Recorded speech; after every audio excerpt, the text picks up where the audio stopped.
আর্জেন্টিনার আকাশে কি ক্রমেই ঘনিয়ে আসছে কালো মেঘ? একদিকে আর্থিক বেনিয়মের অভিযোগ, অন্যদিকে ফকল্যান্ডস ব্যানার বিতর্ক, যার জেরে আর্জেন্টিনার জলসীমা পেরিয়ে এগিয়ে আসছে ব্রিটিশ নৌসেনা। একদিকে আর্থিক কার্যক্রম এবং অর্থ পাচারের অভিযোগে যুক্তরাষ্ট্রের বিচার বিভাগ এবং FBI এর তদন্তের মুখে আর্জেন্টিনা ফুটবল অ্যাসোসিয়েশন।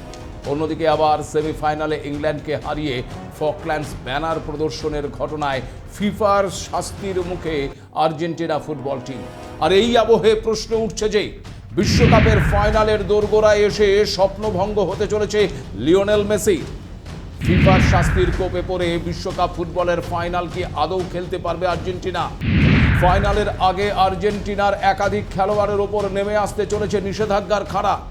ফকল্যান্ডস ইস্যুতে আর্জেন্টিনার জলসীমায় কেন ঢুকে পড়ল ব্রিটিশ নৌসেনা? মাঠে ইংল্যান্ডের হার হজম করতে না পেরে যুদ্ধের ময়দানে নামছে ব্রিটেন।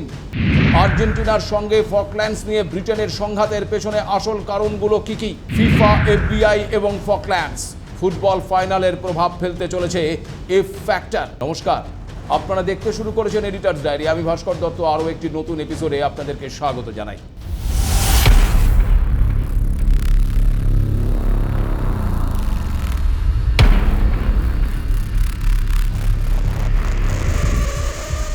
মধ্যপ্রাচ্যে আমেরিকার ইরানের মধ্যে যুদ্ধ জারি রয়েছে, আর এবার আর্জেন্টিনার জলসীমা পেরিয়ে এগিয়ে আসছে ব্রিটিশ নৌসেনা। তবে কি আরও একটি যুদ্ধ আসন্ন?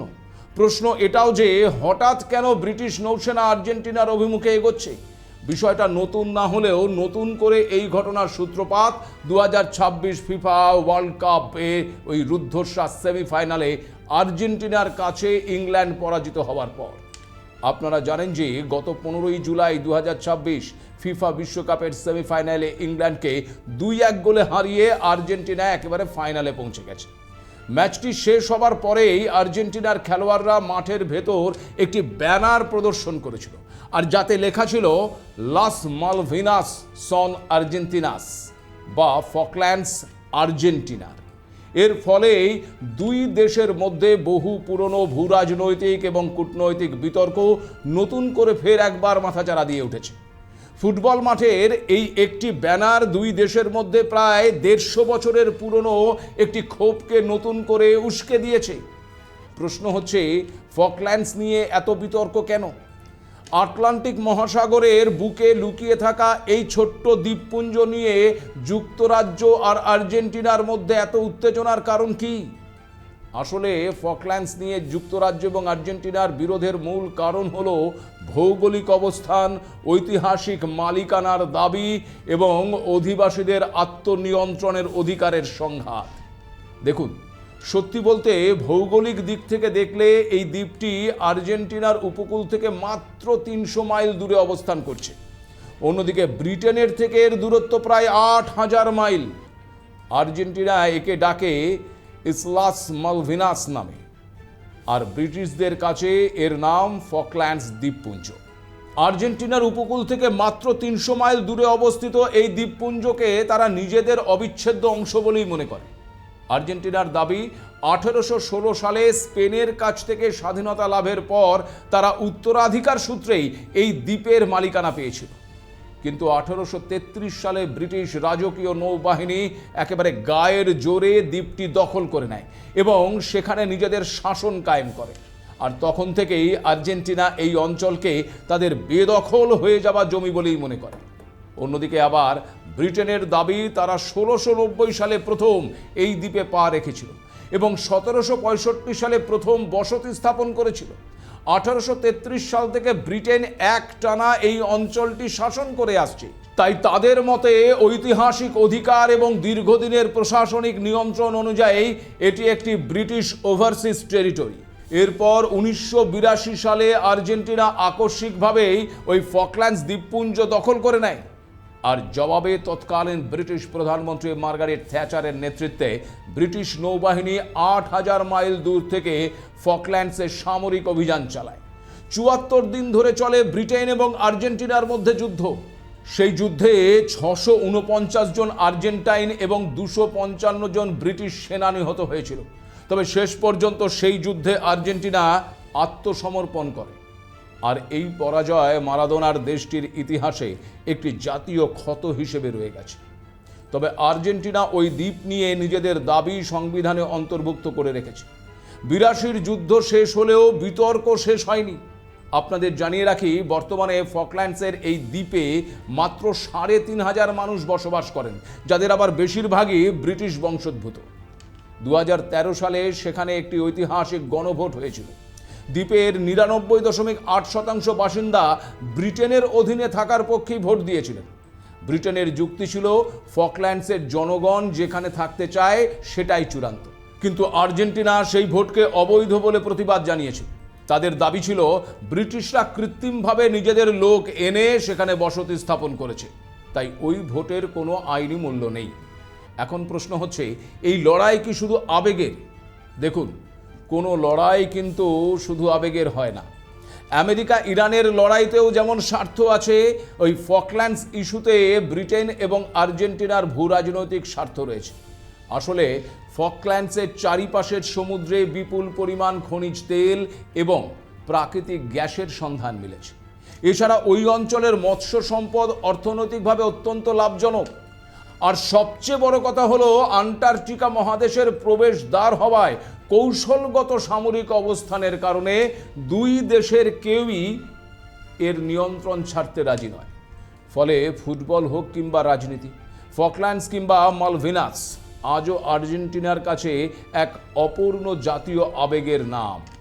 আর ব্রিটেনের কাছে এটি তাদের সার্বভৌমত্বের প্রতীক হয়ে উঠেছে। আর 2026 বিশ্বকাপের মাঠে নিকোলাস ওকামেন্ডিদের হাতে এই ব্যানার প্রমাণ করে দিয়েছে যে সময় পাল্টালেও ফকল্যান্ডসের ক্ষত কিন্তু আজও তাজা। আর এই ব্যানার প্রদর্শনের কয়েক ঘন্টা পরেই আর্জেন্টিনার পক্ষ থেকে ব্রিটেনের বিরুদ্ধে তাদের জলসীমা লঙ্ঘনের আনুষ্ঠানিক অভিযোগ আনা হয়েছে। আর্জেন্টিনার বিদেশমন্ত্রী পাবলো কুইডনো অভিযোগ করেছেন যে ব্রিটিশ রয়্যাল নেভির টহল জাহাজ HMS মেডওয়ে কোনো অনুমতি ছাড়াই অবৈধভাবে আর্জেন্টিনার জলসীমা অতিক্রম করেছে। তিনি এটিকে একটি সামরিক অভিযান বা অনুপ্রবেশ হিসেবেই আখ্যা দিয়ে ব্রিটিশ দূতাবাসে আনুষ্ঠানিক প্রতিবাদপত্রও পাঠিয়েছেন। পাল্টা আবার ব্রিটিশ প্রশাসন আর্জেন্টিনার এই দাবিকে সম্পূর্ণ প্রত্যাখ্যান করে জানিয়েছে যে ওই জাহাজটি আন্তর্জাতিক আইন মেনেই চলাচল করেছে। চিলি ঘুরে আন্টার্কটিকা যাওয়ার কথা ছিল এই জাহাজের, সেই মতোই অনুমতি নেওয়া হয় বলেই জানিয়েছে তারা। যদিও গোটা ঘটনাটিকে সামরিক অভিযান বলেই আখ্যা দিয়েছেন আর্জেন্টিনার বিদেশমন্ত্রী। তাহলে কি মধ্যপ্রাচ্যের পর এবার আরও একটি যুদ্ধের সূত্রপাত হতে চলেছে? দেখুন, বিশেষজ্ঞরা বলছেন এই ঘটনাকে কেন্দ্র করে দুই দেশের ফুটবলীয় শত্রুতা মাঠ ছাড়িয়ে কূটনীতির দ্বন্দ্বে রূপ নিলেও কোনো সশস্ত্র সংঘাতের সম্ভাবনা আপাতত নেই। তবে রাজনৈতিক ব্যানার নিয়ে মেসিদের মাঠে নামার বিরুদ্ধে ফিফার তদন্ত দাবি করেছে ব্রিটিশ সরকার। এদিকে ফিফার স্টেডিয়াম কোড অফ কন্ডাক্ট এবং অনুচ্ছেদ 34.3 অনুযায়ী মাঠের ভেতর যে কোনো রাজনৈতিক আদর্শগত বা ধর্মীয় বার্তা প্রদর্শন সম্পূর্ণ নিষিদ্ধ। আর এই নিয়ম ভঙ্গের জন্য আর্জেন্টিনার মূলত দুই ধরনের শাস্তি হতে পারে। এর জন্য হয়তো আর্জেন্টিনার ফুটবল অ্যাসোসিয়েশনকে বড় অঙ্কের একটা আর্থিক জরিমানা করা হতে পারে। আর্জেন্টিনার রাষ্ট্রপতি জেভিয়ের মিলেইও এক সাক্ষাৎকারে স্বীকার করেছেন যে খেলোয়াড়রা আবেগের বশে এটি করেছেন এবং এর জন্য দলকে জরিমানা গুনতে হতে পারে। এর আগে 2014 সালেও এই একই ধরনের ব্যানার প্রদর্শনের জন্য আর্জেন্টিনাকে 30,000 সুইস ফ্রাঙ্ক জরিমানা করা হয়েছে। এছাড়া সংশ্লিষ্ট খেলোয়াড়দের ওপর আন্তর্জাতিক ফুটবলে একটি বা দুটি ম্যাচে কিন্তু নিষেধাজ্ঞা আরোপ করা হতে পারে। আর এই আবহে প্রশ্ন উঠছে যে বিশ্বকাপের ফাইনালের দোরগোড়ায় এসে তবে কি স্বপ্নভঙ্গ হতে চলেছে লিওনেল মেসি? খেলার আগে যদি শাস্তিমূলকভাবে কিছু খেলোয়াড়দের ওপর নিষেধাজ্ঞা আরোপ করা হয়, তবে কি স্পেনের সঙ্গে লড়াই করতে পারবে আলভারেজরা? অন্যদিকে আর্থিক কার্যক্রম এবং অর্থ পাচারের অভিযোগে যুক্তরাষ্ট্রের বিচার বিভাগ এবং FBI এর তদন্তের মুখে এখন ওই আর্জেন্টিনা ফুটবল অ্যাসোসিয়েশন। এই আবহে বিশ্বকাপ ফুটবল ফাইনাল কি আদৌ খেলতে পারবে আর্জেন্টিনা? কি হতে পারে শেষমেশ? 2026 ফিফা বিশ্বকাপের মেগা ফাইনাল ম্যাচটি অনুষ্ঠিত হতে চলেছে আগামী 19শে জুলাই। তার ঠিক আগে একদিকে যেমন ফকল্যান্ডস ব্যানার প্রদর্শনের ঘটনায় আর্জেন্টিনা ফুটবল টিমের ঘাড়ে ঝুলছে ফিফার শাস্তির খাড়া, অন্যদিকে আবার আর্থিক কার্যক্রম এবং অর্থ পাচারের অভিযোগে যুক্তরাষ্ট্রের বিচার বিভাগ এবং FBI এর তদন্তের মুখোমুখি আর্জেন্টিনা ফুটবল অ্যাসোসিয়েশন। আপনাদের জানিয়ে রাখি যে আর্জেন্টিনার ফুটবল অ্যাসোসিয়েশন বা AFA এর ওপর এবার নেমে এসেছে মার্কিন গোয়েন্দা সংস্থা FBI এবং বিচার বিভাগের বড় ধাক্কা। অভিযোগটা কোনো ছোটোখাটো বিষয় নয়, প্রায় $300 মিলিয়ন বা 2500 কোটি টাকারও বেশি অর্থ পাচার এবং কর ফাঁকির মারাত্মক অভিযোগ উঠেছে ওই আর্জেন্টিনার বিরুদ্ধে। ঘটনার সূত্রপাত 2024 সালে আর্জেন্টিনার তৎকালীন মন্ত্রী পেট্রিসিয়া বুলরিচের মন্ত্রক AFA এর কিছু সন্দেহজনক আন্তর্জাতিক আর্থিক লেনদেন এবং আর্থিক ঝুঁকি নিয়ে মার্কিন কর্তৃপক্ষকে প্রথমে একটি প্রাথমিক অ্যালার্ট বা সতর্কবার্তা পাঠিয়েছিল। তবে সে সময় তদন্ত শুরুর মতন পর্যাপ্ত কিন্তু তথ্য প্রমাণ ছিল না। এরপর 2026 সালের শুরুতে নতুন ব্যাংকিং নথি এবং ক্রীড়া ব্যবসায়ী গিয়েরমো টোফনির আনুষ্ঠানিক অভিযোগ সামনে আসার পর যুক্তরাষ্ট্রের গোয়েন্দারা ফের মামলাটির তদন্ত শুরু করে। এরপর গত 26শে জুন আর্জেন্টিনার একটি আদালত AFA এর কয়েকজন কর্মকর্তার বিরুদ্ধে কর ফাঁকির পৃথক মামলার অভিযোগপত্র অনুমোদন করে। পরবর্তীতে 2026 সালের জুলাই মাসের প্রথম সপ্তাহে যখন পুরো বিশ্ব মেতে রয়েছে একেবারে ফুটবল বিশ্বকাপে, ঠিক তখনই আর্জেন্টিনার শীর্ষ দৈনিক লা নাসিওন একটি বোমা ফাটায়। তাদের রিপোর্টে বলা হয়েছে মার্কিন যুক্তরাষ্ট্রের বিচার বিভাগ এবং FBI AFA এর বিরুদ্ধে একটি গভীর আর্থিক অনুসন্ধান শুরু করেছে। অভিযোগ উঠেছে AFA মার্কিন ব্যাংকিং ব্যবস্থার মাধ্যমে 260 থেকে 300 মিলিয়ন মার্কিন ডলারের সন্দেহজনক লেনদেন করেছে, যার মধ্যে প্রায় $57 মিলিয়ন জালিয়াতি করে এমন কিছু শেল কোম্পানি বা বেনামি সংস্থায় পাঠানো হয়েছে যার কোনো অস্তিত্বই নেই। আর এই পুরো কার্যক্রমটি চলতো নাকি ফ্লোরিডা ভিত্তিক একটি মধ্যস্থতাকারী প্রতিষ্ঠান ট্যুর প্রডেন্টার LLCর মাধ্যমে। লা নাসিওনের তথ্য অনুযায়ী 7 জুলাই মার্কিন যুক্তরাষ্ট্রের ফেডারেল প্রসিকিউটর এবং FBI এজেন্টরা ওয়াশিংটন এবং মিয়ামি থেকে ভিডিও কনফারেন্সের মাধ্যমে ব্যবসায়ী গিয়েরমো টোফনি সহ AFA এর আর্থিক কর্মকাণ্ডের সঙ্গে জড়িত ব্যক্তিদের প্রাথমিক আনুষ্ঠানিক জিজ্ঞাসাবাদ এবং সাক্ষ্য রেকর্ড করা শুরু করেছে। তবে এখানে আপনাদের একটা বিষয় পরিষ্কার করে জানিয়ে দিই যে এই গোটা তদন্তের মূল লক্ষ্যবস্তু কিন্তু কোনো আর্জেন্টিনার ফুটবলার নন। মার্কিন গোয়েন্দাদের প্রধান স্ক্যানারে রয়েছেন ওই আর্জেন্টিনার ফুটবল অ্যাসোসিয়েশনের বর্তমান সভাপতি ক্লাউদিও তাপিয়া এবং কোষাধ্যক্ষ পাবলো ট্রভিজিনো। গত কয়েক বছরে আর্জেন্টিনার জাতীয় দলের বিভিন্ন আন্তর্জাতিক স্পন্সরশিপ এবং প্রীতি ম্যাচের চুক্তি থেকে আসা বিপুল অর্থ কোথায় গেল সেটাই এখন খোঁজা হচ্ছে। কি ভাবছেন?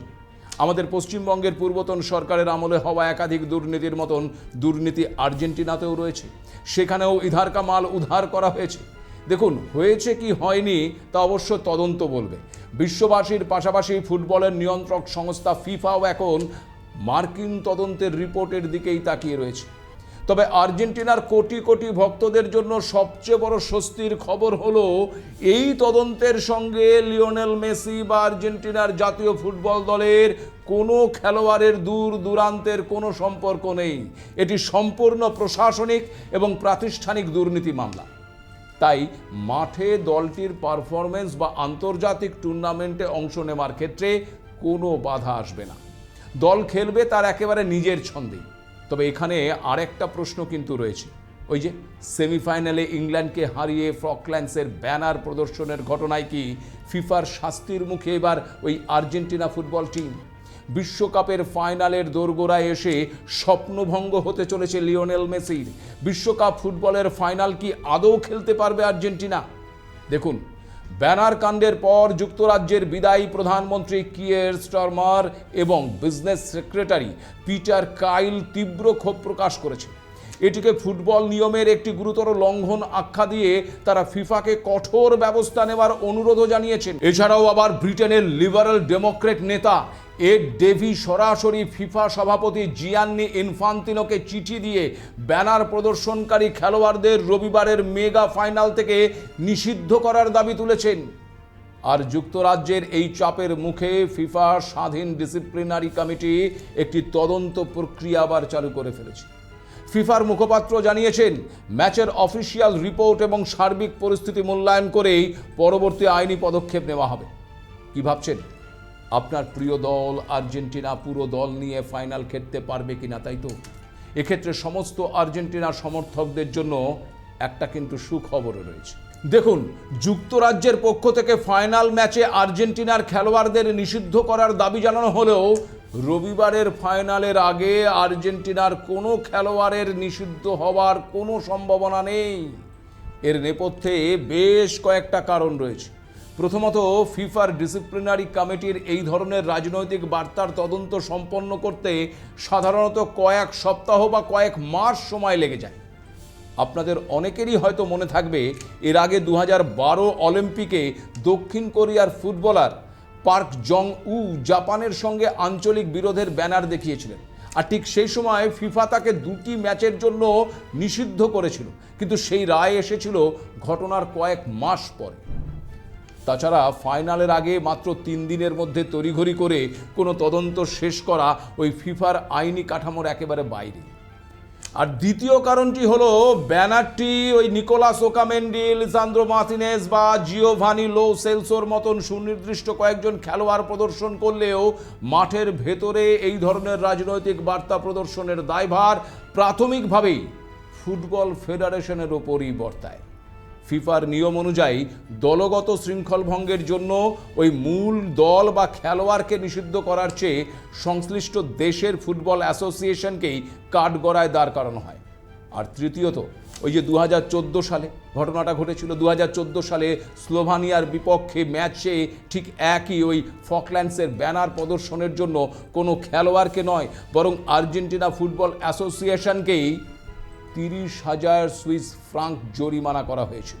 এছাড়া 2022-এর বিশ্বকাপে সার্বিয়া দল ড্রেসিং রুমে রাজনৈতিক ব্যানার রাখায় তাদের 20,000 সুইস ফ্রাঙ্ক জরিমানা করা হয়। ফিফার অতীতের ইতিহাসই বলছে, এই ধরনের রাজনৈতিক ব্যানার প্রদর্শনের প্রাথমিক শাস্তি মূলত ওই আর্থিক জরিমানা, টুর্নামেন্ট থেকে নির্বাসন কিন্তু নয়। আর্জেন্টিনার প্রেসিডেন্ট অবশ্য ফুটবলারদের পাশেই দাঁড়িয়েছে। আর্জেন্টিনার ফুটবলারদের ব্যানার প্রদর্শনকে সমর্থন করেছেন সে দেশের প্রেসিডেন্ট জেভিয়ার মিলেই। তার দাবি, ফুটবলাররা অবৈধ কিছুই করেনি। এক সাক্ষাৎকারে তিনি বলেছেন, ফুটবলাররা যা করেছে সেটা বোঝা কঠিন নয়। দেশবাসীর আবেগ প্রকাশ করেছেন তারা, আবেগ উচ্ছ্বাসের বশে করেছে। হ্যাঁ, এজন্য ফিফা ফুটবলারদের জরিমানা করতে পারে। আর্জেন্টিনার বিদেশ মন্ত্রকও বলেছে, দেশের ফুটবলাররা মালভিনাস নিয়ে আমাদের দাবিকেই তুলে ধরেছে। তবে এই ব্যানার বিতর্কে প্রাথমিকভাবে যে সমস্ত তথ্য সামনে আসছে তাতে একাধিক ভিডিও ফুটেজে দেখা যাচ্ছে যে গ্যালারিতে থাকা আর্জেন্টাইন সমর্থকরাই খেলোয়াড়দের উদ্দেশ্যে ওই ব্যানারটি ছুঁড়ে দিয়েছিল। খেলোয়াড়রা আবেগের বশে সেটি নিয়ে ক্যামেরার সামনে প্রদর্শন করেছে। যেহেতু এটি কোনো প্রাতিষ্ঠানিক বা রাজনৈতিক দলের উদ্দেশ্য প্রণোদিত এজেন্ডা ছিল না, তাই এটিকে একটি অনাকাঙ্ক্ষিত ফুটবলীয় আবেগ হিসেবে বিবেচনা করা হচ্ছে বলে মনে করছেন বিশেষজ্ঞদের একাংশ।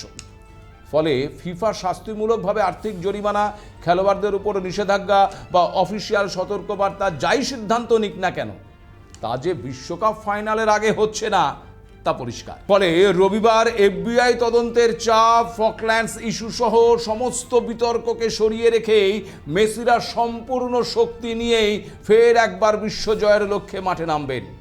এখন দেখার, আত্মবিশ্বাসের শিখরে থাকা আর্জেন্টিনাকে লুইস দে লা ফুয়েন্তের স্পেনের তরুণ তুর্কিরা আটকাতে পারে কিনা। বিতর্ক, যুদ্ধ সব চুলোয় যাক, গোটা বিশ্বের নজর এখন রবিবারের ওই মহারণের দিকে। আজ এ পর্যন্তই। নমস্কার।